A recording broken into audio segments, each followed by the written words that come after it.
everyone, Kristen Ashley from Bell to Bells here, and this is Painless, a 30-minute hassle-free podcast featuring short discussions on wrestling.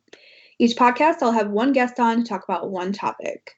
Today I'm joined by the wonderful Emily Fear, co-host of the podcast Grit and Glitter on PW Torch, and the genius behind our topic today. Emily, how are you?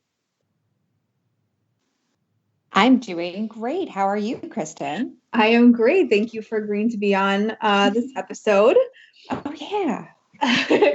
This episode, it's going to structure itself around the rude woman trope, specifically how it relates to wrestling, and then what larger implications the trope could have on media and society as a whole.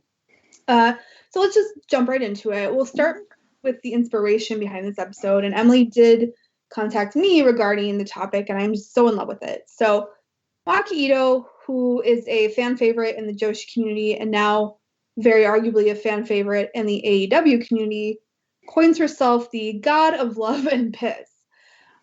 Jim Cornette, who is a fan favorite among those who love old crotchety men who will never change, he went to Twitter to let the world know of his disapproval, of course, tweeting, and I quote, "And Twinkle Toes gets another of his fetishes a job on TV, while many talented pro wrestlers sit idle. Better brush up on being a deity of shit, because she'll be seen plenty on AEW TV." Twinkle Toes, I'm assuming, being Tony Khan. Maki responded with a picture of her covered in what is presumably chocolate made to look like shit, stating, "I am the deity of shit." Start by talking about this attack. Emily, what are your first thoughts when you see this back and forth online? I mean, it's Jim Cornette being Jim Cornette. And, I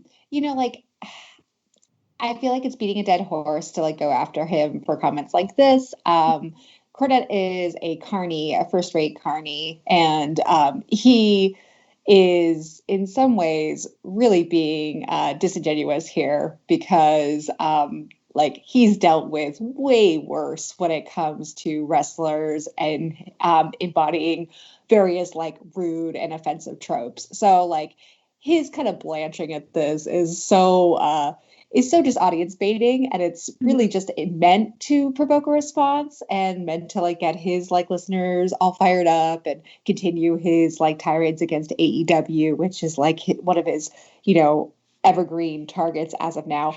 I'm interested, is Twinkle Toes supposed to be Tony Khan, or is it supposed to be Kenny Omega? Because I think he tends to go after the Bucks and Kenny Omega.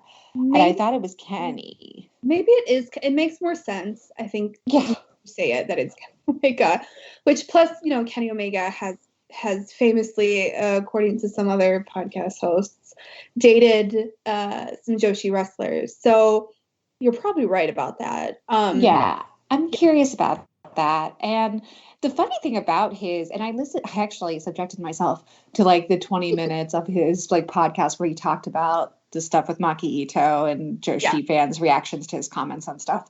And it's all the typical stuff you'd expect from him and whatever. He knows what he's doing. He's a cardi. He's playing the game. He's getting his followers worked up so that he can, et cetera, et cetera. But how a stopped clock is right twice a day.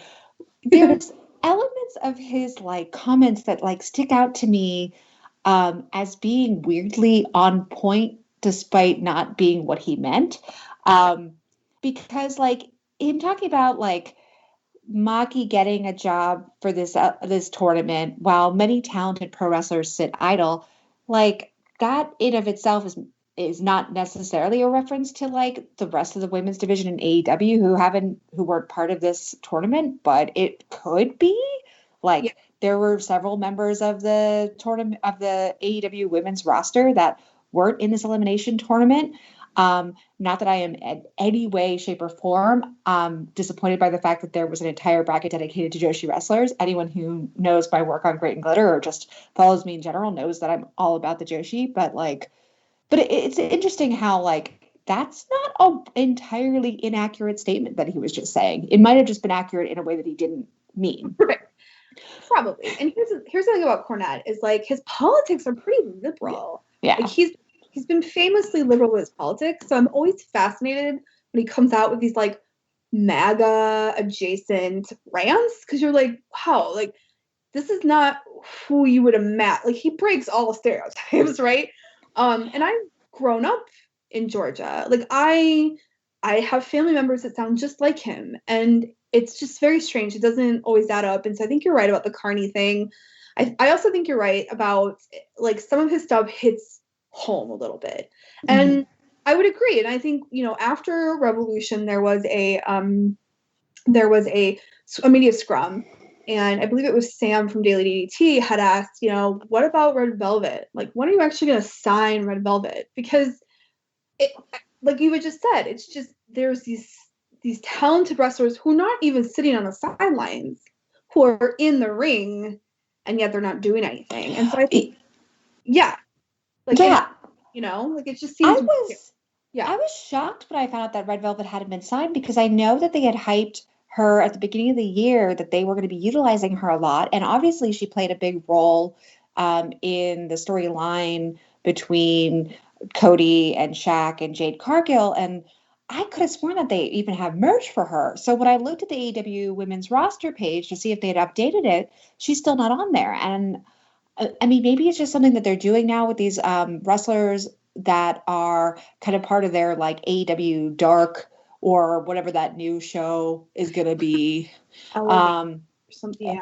But it's weird, right? Because like they keep adding names to the men's roster. They do. They just like that's just a fact. Like every time they make a guy legit on Dynamite, they add him to the men's roster, and they're not doing the same with their women. So it's very unclear of like who is signed and who isn't, and who's got like temporary contracts or long-term contracts. Like nobody really knows. And it's very like it as much as pro wrestling has taught us never to like get too excited for the prospect of something happening that could be really good.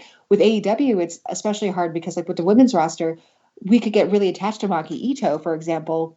Yeah. And she could do like a couple of shows while they brought her in, and then they never utilize her again, which would be like such an extra shame considering like the hype that it has really come around from her getting involved in this tournament. I mean, I love Maki. I've become a big fan in the last several months of just TJP of Tokyo Joshi Pro, her home promotion.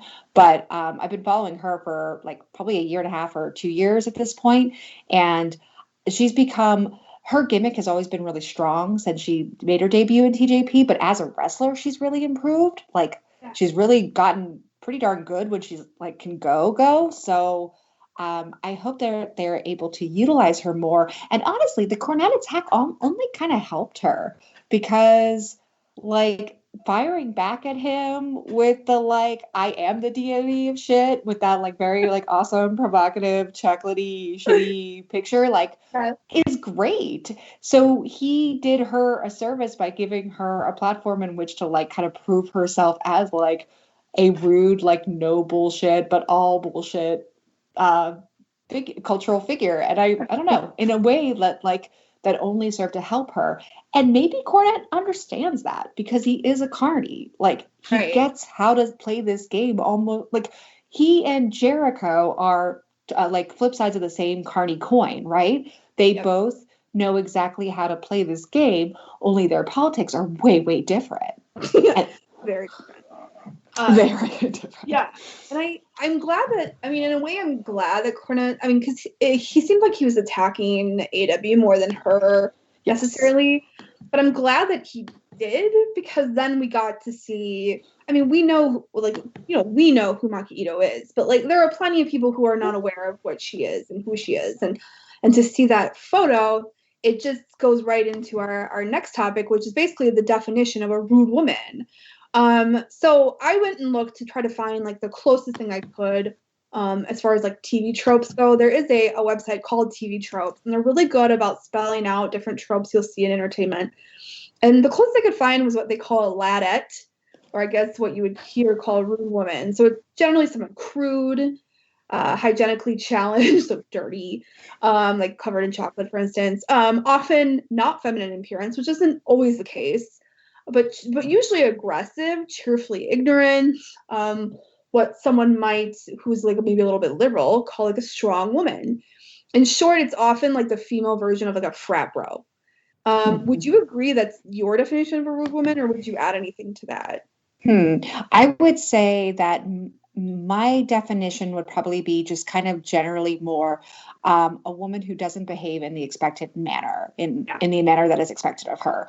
And whether that's like not being traditionally feminine or being aggressive rather than being like gentle, or, you know, in any number of ways of being like contradictory to what is expected of her behavior, and done so in a way that it like pushes rather than obscures her behavior. So, for example, it would like if you're sitting at a table with someone and you belch really loudly after eating, you could have like politely excused yourself to burp, or, you know, done it like, you know, like in any number of ways to like cause less alarm. But if you were to just like let it go, knowing full well that people kind of expect a more mannerly approach to that action, could be perceived as rude for doing so. I think that rudeness is honestly also like a cultural thing, right? Like with with Maki Ito, it's really interesting to see how she is perceived by American audiences versus how she's perceived by Japanese audiences, for example. Like the culture in which she has come up and what she is playing on with her gimmick, her behavior is so much more ostentatious in a Japanese mindset, where like rudeness, like social rudeness is a like grievous social sin, because the Japanese culture is so much founded on the idea of the collective whole and keeping peace amongst the whole rather than the individual. So like to behave in a way that is ostentatious and attention grabbing and you know, in ways that is not expected of you, and in ways that may offend the greater community which you are like presented to, that is so much like a bigger offense than say like in America, where like, you know, rudeness is just generally taken for granted. Like rudeness is celebrated. Like we can look at the last 4 years of our last president and think like, that's perfectly adequately fine. That would not fly in other cultures. Right. And I think here, like, and again, this is also cultural. Like, I think it's very Puritan here when I think of a rude woman. I think of like promiscuity, or, you know, what like the term slut or whatever. And I think a rude woman is, you're right, it's very cultural. It does shift depending on who you're talking about. Here, obviously Cornette, that's his gimmick, right? It's this Puritan, like wrestling Puritan, essentially, who's just super upset that somebody would call themselves God of Piss and Love, I guess. I don't know if that's rude, but maybe. I don't know. And I think too, like, it depends on the context, right? So for him, a comedy wrestler is probably rude. Because he might be seeing this as some sort of slight to his, you know, which is like, Cornette, please. We all know your history, right? But I do think of kind of the larger implications then of the rude woman stereotype and like larger media and society as a whole. Like it feels a lot like rude woman is just another way of saying like one of the guys, which I think of course feeds into these gender stereotypes and sexism. So if we're thinking of just like the audience in America, and how we perceive a rude woman, quote unquote, I mean, how do you feel that these stereotypes affect media and society, maybe in a negative way or even in a positive way?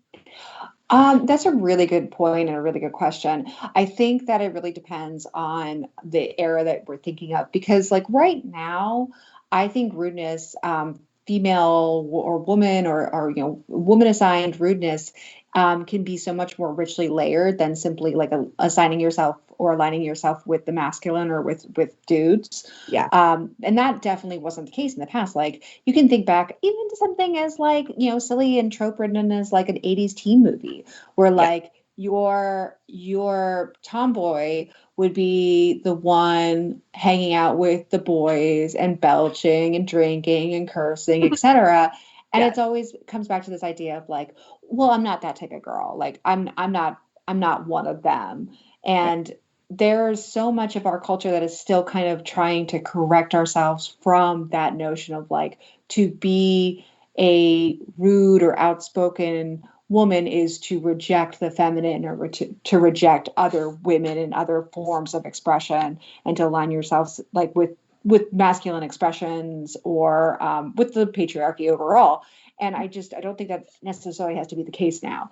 I look at wrestlers who very much embody rudeness, but don't seem to be embodying it in a way that makes it so they are like specifically aligning themselves with the dudes. Yeah. I think a lot of Joshi wrestlers do this really well, specifically because their Japanese wrestling in general is pretty well split as far as like keeping men and women's divisions very, very split. Although in DDT, which is like the parent promotion of Tokyo Joshi Pro, where Maki Ito wrestles, that's not really so much the case. But like, but I do think that we still have elements of that, right? Like, there's always going to be this aspect of like a rude or outspoken woman especially in wrestling, that is going to use like things like slut shaming against opponents.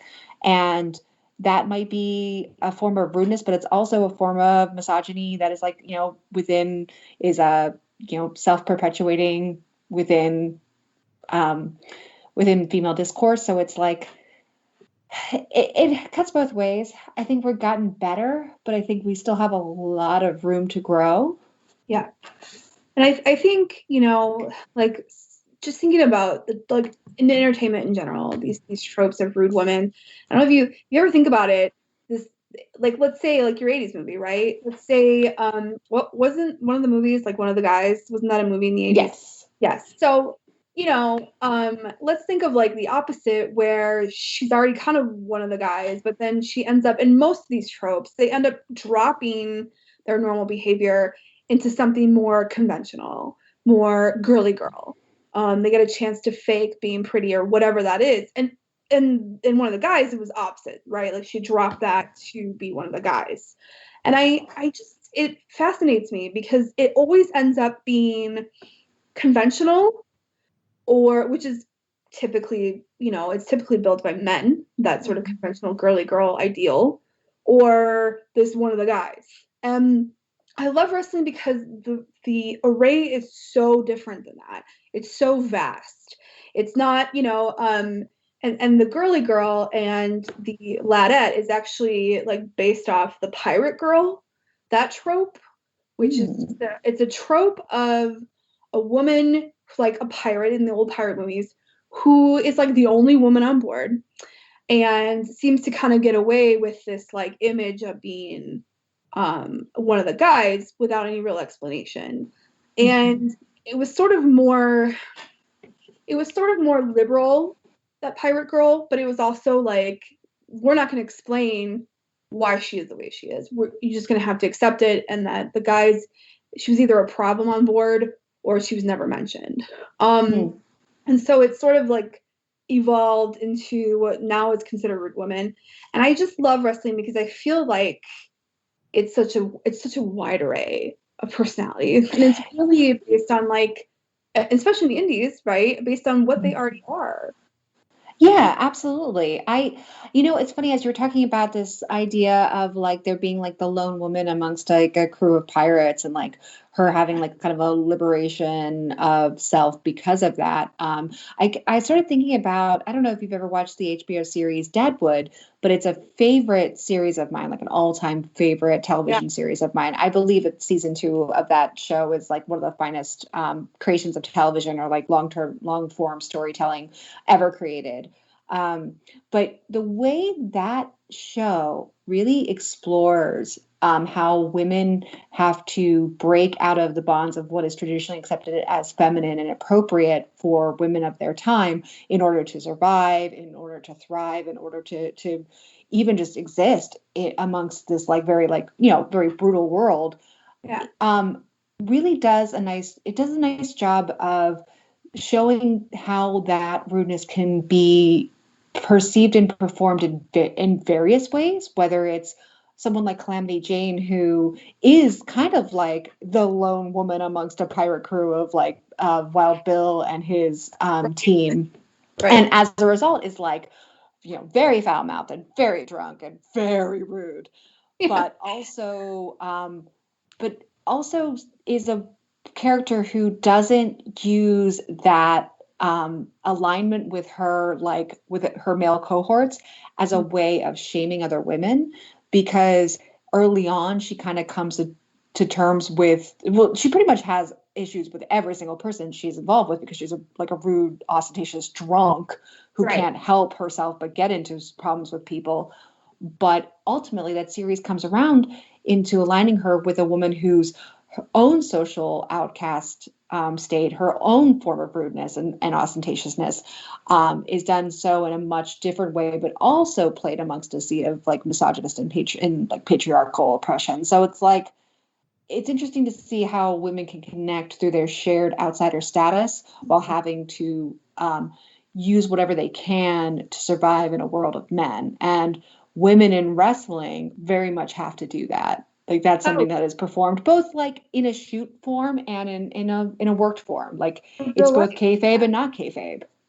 Right. I mean, that's the main issue, right? With most women in sports is that they come into a world where they're not automatically accepted, and they do, in a way, I mean, not set themselves up, but they do walk into a situation where they have to be prepared for that. Mm-hmm. And I think it's interesting because a lot of times when you see rude women being applied to someone, it's an attempt to remove some sort of freedom. And you kind of talked about that with Deadwood. By the way, I love Timothy Oliphant. So, oh my God. But and then you also mentioned like the drunk, right? And that's a lot of times when you see a rude woman, it is the party girl.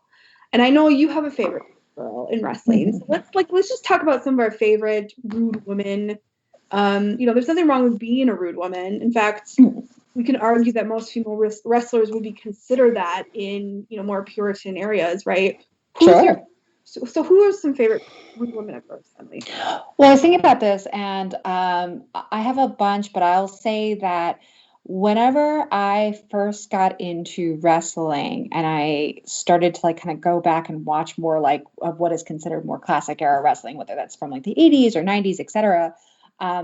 Obviously, the name I remembered from my childhood in connection with Macho Man Randy Savage was Miss Elizabeth.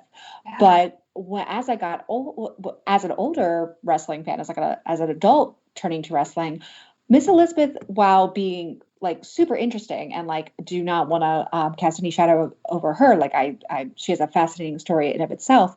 I ended up becoming much more interested in someone who played a side role in their ongoing storyline, which was Sherry Martel. Mm-hmm. And so Sensational Sherry became this figure in wrestling that I was just fascinated by, because here's a woman who had like legit wrestling training, came up in about as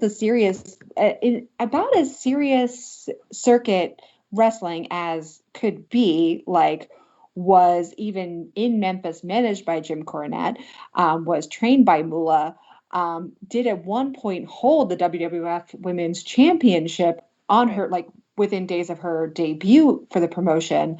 This was in the like late 80s, early 90s, very early 90s, before they dissolved their women's division for the first time.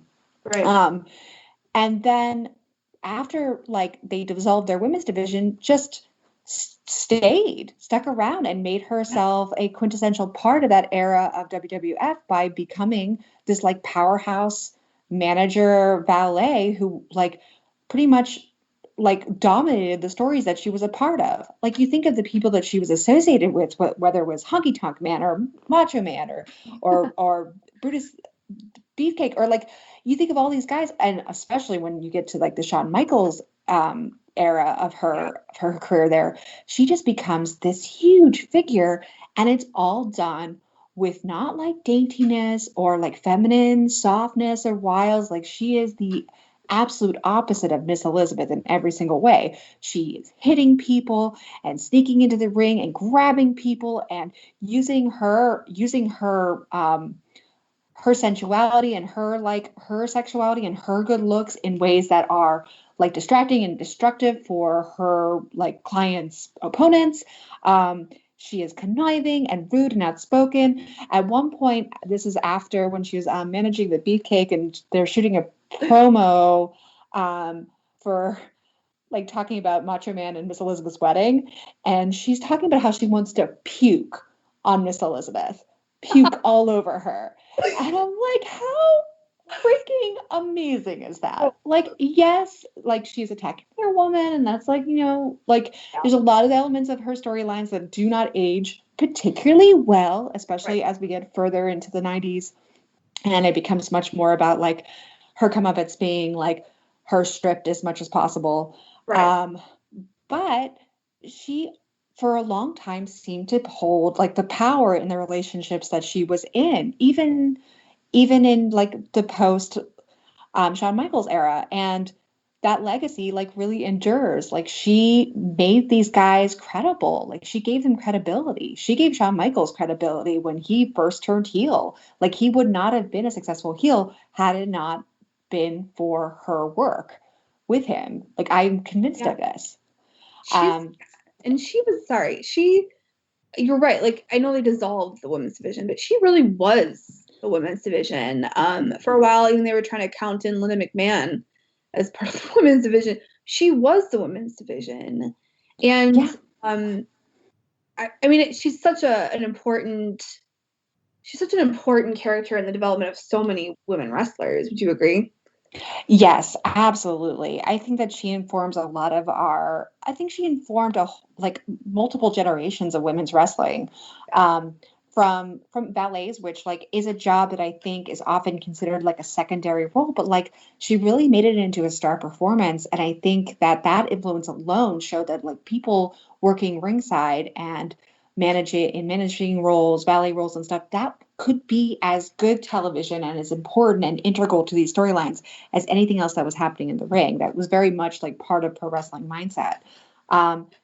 Even just down to like the aesthetics, right? Like she had glamour, but in this like really cool, dark way where like the makeup was really wild and really heavy, and her looks tended to be much more like while they were sexy, they were also very severe looking, very very villainous looking versus your like softer, more like glamorous Miss Elizabeth types, or like especially like later on in like WCW era of like you're more just like sexy ladies. Like she always dressed like she was in charge, in addition to just commanding attention by her actions and the way that she spoke. She had such a great delivery too, so cutting, so crude in ways too, like just like clearly a woman who would chew you out and then smack you in the face the second that she had a chance.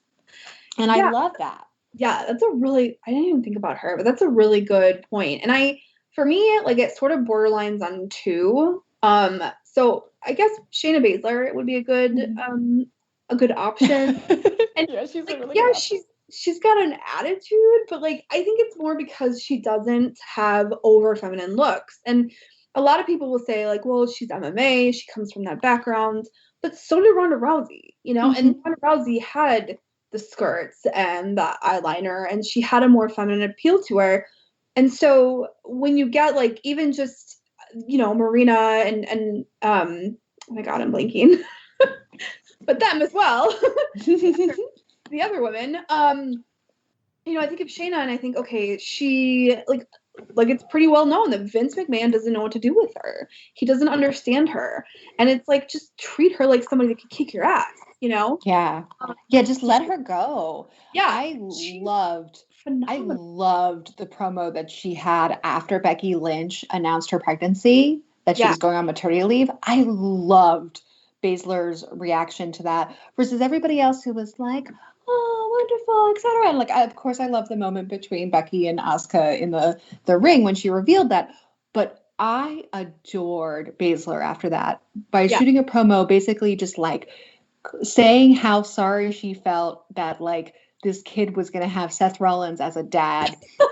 It was so It was so freaking mean and wonderful, and it was so wrestling, and it was like, any dude, any man on the roster saying this, it would just be another like tough, like rude dude promo. Like it wouldn't sound that cutting, but coming from a woman directed to another woman pregnant, I mean, oh my God, I flipped out over it. And this is from the point of view of someone who like has a 1-year-old. So like, I get it. Like, I'm proud of being a mom. I'm always excited for people when they're like excited to become parents, but like, I loved her taking the complete counter approach and just being like, that kid's going to have a shitty life. Right. And it kind of like, it really is like this gender role bender, right? Like the whole thing is really turning gender roles on its head. Like, well, she's a woman. She should be celebrating this pregnancy. And I think that's sort of the basis for a lot of the women that people consider rude. Like then I think of Faye Jackson. Now Faye Jackson is like the sweetest woman you'll ever meet, but she is gimmicked at least to being highly promiscuous and very sexualized and very free with her sexuality. And it's wonderful. I love it. But a lot of people would consider her rude because she is so forthcoming. I really like the way that Faye Jackson plays with that because, and this was something that was supposed to happen last year during WrestleMania weekend and is probably going to happen this year in Tampa, but she is booking her own like battle royal, all focused around the idea of wearing gray sweatpants and like what that does for dudes. We'll keep it non-blue, but I love the fact that like she is doing this with like a keen eye towards like flipping the script of the tradition of like over-sexualizing women in wrestling and instead like just pointing out like, hey, we're going to have a battle royal of all these dudes with dongs and their sweatpants. And like, I'm going to openly like oggle and book a show based on this concept. And everyone is totally for it. It's weird in that like, this is a form of rudeness that actually everybody's like totally on board with. Men, women, everyone. Like everyone is down with this idea of like, yes, please just let's celebrate wrestling for what it is, which is a bunch of dongs barely concealed in gear. That's such a funny way to put it. And I'm glad that she's not attacked. Not that I see anyway, because I guess I do follow pretty decent people. But, it seems to me like when she first started and she was doing the grinding, that was everyone's problem. Like she was just randomly grind on people. And it's fascinating to me because dudes don't go grind on women in the arena, but they're, well, hello, Joey Ryan. Yeah. And all of that stuff. And there wasn't half as much at the time anyways, crying out like stop. So I really like that, there are other women who do this. But I really like that she makes it her gimmick and that she's so comfortable with it and she's so body positive. Which somebody who is, overweight, I think it's super great. I think it's super wonderful that she's body positive and that, thick women can love their bodies too. It's so wonderful. And I don't find her a rude woman at all, but I can see where people would. Yeah, I think it goes back to the idea of like not performing in the way that you were expected to perform, not acting the way that you were expected to perform. Like going back to the Baszler promo about like Becky Lynch's pregnancy, we expect people to just be like blithely polite about this type of thing. Like, congratulations, that's wonderful. We expect actually probably everybody to do this. What I like about like rudeness as played in wrestling is that it's simply saying like, no, this is wrestling. I can do whatever I want. I can say whatever I want. And I'm going to play this character to the full degree, which is, I don't give a shit about your pregnancy or I don't give a shit about your personal space. I am going to grind my booty into you because you're my opponent. Right. And we also understand that like, like icky other people aside, like these are performers who have consented to these actions. So we get that like this is a performed act of rudeness on both people. So like in some ways, Faye doing this in the ring with her opponent allows their opponents to also embrace this rudeness and like revel in this transgression in a way that is like safe and like, audience inclusive because everyone gets to be in on this understanding and this joke. Right. Someone else who does this really well is Session Moth Martina. Yeah. Who is kind of like my like great like my idol of this trope for a contemporary context, because I mean, talk about a performer who just can like really get herself over with a crowd by just performing in all the ways that like we don't typically associate with like, you know, feminine propriety. Like, and you talked about like the ladette trope, like, well, Session Moth is a like female chav basically. Right, yeah. So she's bringing the party in all of its like ups and its downs, whether it's like dancing and hyping the crowd up with like a full dance entrance or like spitting beer all over the place. I really enjoy that like she can get a crowd worked into that frenzy, and she gets over like crazy because she's not taking this as seriously as other people might expect you to take wrestling. Her whole Right. thing is not treating it as seriously as people want to make it out to be, because wrestling should be fun.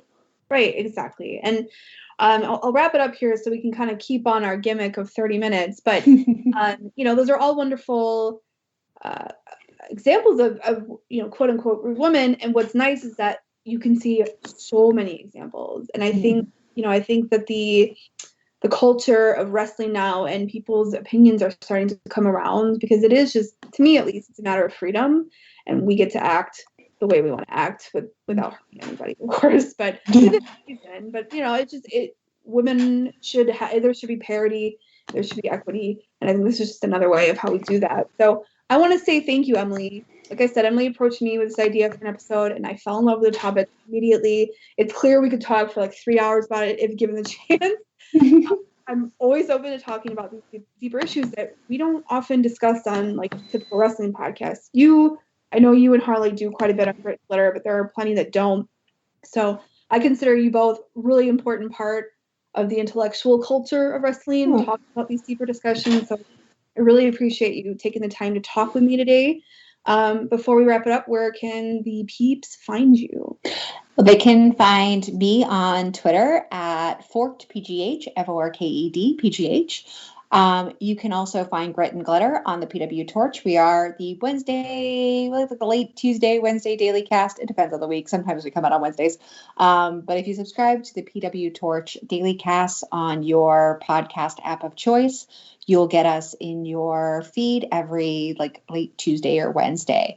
You can find Grit and Glitter on Twitter at GritGlitter1, and we'll be dropping some really exciting things in the coming weeks. So I hope that those listening will check us out, because we cover women's wrestling and the women and folks in and around the world of pro wrestling, especially like amongst the independents and the international scenes. So if you're looking for like a counter to the main WWE discourse, or you just need more wrestling talk in your life and you're suffering from a lack of wrestling podcasts for some reason, you should check us out. We have an exciting team, and we are assisted. I should mention them, but like we are assisted by our team known as the Glitterati, and they come from many different backgrounds and walks of life, and they are all amazing contributors to our show. So it's really great. And Kristen has been one of our fantastic contributors as well. So thank you for that, Kristen, and thanks for having me on. Yeah, and as always, you can find me on Twitter at Kristen Ashley, and be sure to follow Bell to Bells on Twitter. Visit belltobells.com for all your women's wrestling news, and then subscribe to our YouTube channel for more interviews and new episodes of Painless. Stay safe. Until next time.